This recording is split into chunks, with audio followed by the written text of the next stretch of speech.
விழுப்புரம் மாவட்ட காவல்துறை சார்பில் பொங்கல் பண்டிகை சிறப்பாக கொண்டாடப்பட்டது.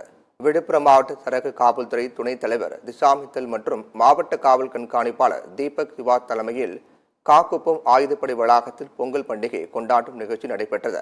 இதில் ஏராளமான காவல்துறை அதிகாரிகள் கலந்து கொண்டு சிறப்பித்தனர்.